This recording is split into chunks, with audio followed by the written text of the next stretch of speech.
il est l'heure maintenant de passer à la rubrique culture du vendredi soir.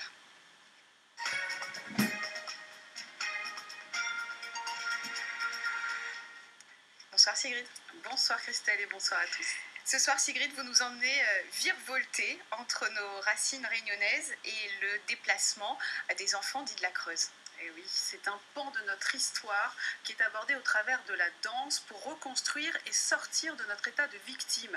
Le spectacle Kaniki de la chorégraphe Florence Boyer trouve une autre vie à Limoges. Dans cette démarche, elle souhaite implanter notre Maloya là où des Réunionnais ont été déplacés. Alors comment notre danse traditionnelle s'exprime dans les corps, comment elle touche les autres, c'est un véritable travail de fond. Voyez cette rencontre réalisée avec Thierry Chenaillé et Frédéric Testa. Florence Boyer, je suis chorégraphe, danseuse, chercheuse en anthropologie. J'ai mené ce travail de recherche sur la danse Maloya aux côtés de Marie-Marthe Vazaline, dit Madame Baba, et des détenteurs de la tradition Maloya.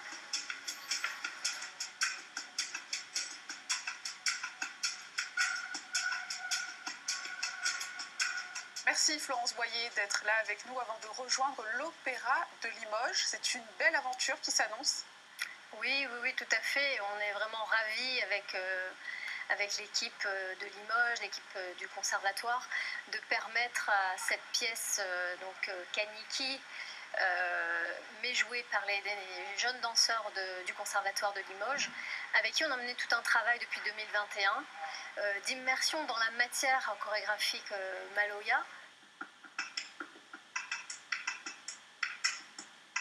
L'intérêt pour moi d'emmener, de retransplanter des racines de la danse Maloya sur cette terre de la Haute-Vienne dont fait partie la Creuse, on voit bien tout de suite le lien, c'était de replanter les racines de ce qui a manqué aux enfants dits de la Creuse, rayonnés dits de la Creuse, sur cette terre. Et la danse Maloya apparaît comme une danse de résilience. Pour faire écho à cette déstructuration des familles des enfants réunionnais dits de la Creuse, j'ai déstructuré cette structure de la danse Maloya. Et je les ai remises dans le corps de danseurs qui ne connaissent pas l'expérience pour laisser voir est-ce qu'une danse Maloya réémergerait, comment elle réémerge, cette danse de résilience. Ce n'est pas une résilience où on oublie, on laisse derrière, non, c'est comment on fait avec l'existant, avec notre passé, comment on se reconstruit avec ça.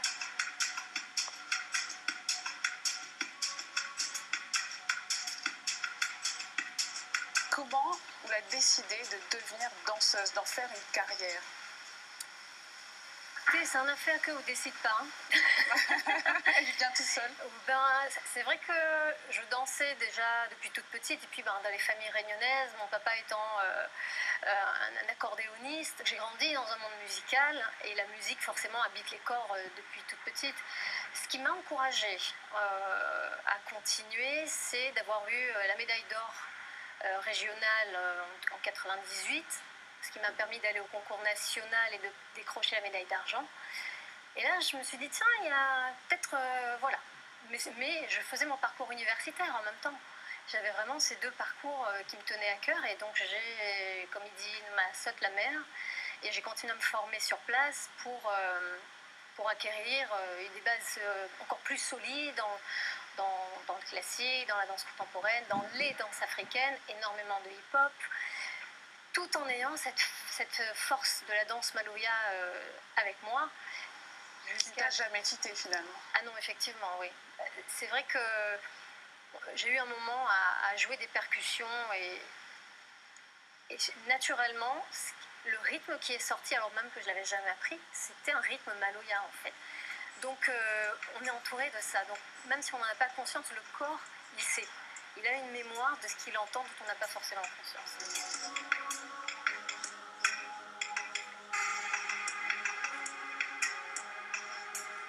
Ton énergie ne s'arrête jamais. C'est un rythme effréné, c'est l'impression qu'on a. D'où elle te vient, cette belle énergie? Ce que l'on fait nous habite.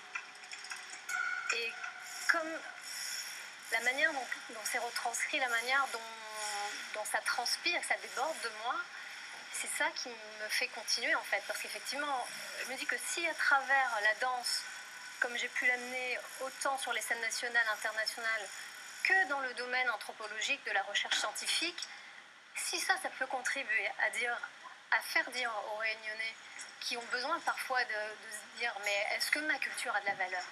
Si à l'intérieur de ça, ils se reconnaissent et ils se disent oui, ça m'appartient et à la fois ça touche le monde, ça touche les autres.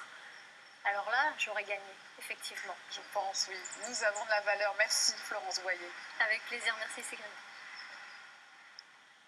Florence Boyer qui porte loin notre culture, et Kaniki, donc son spectacle se jouera le 22 juin prochain à l'Opéra de Limoges avec les élèves du conservatoire.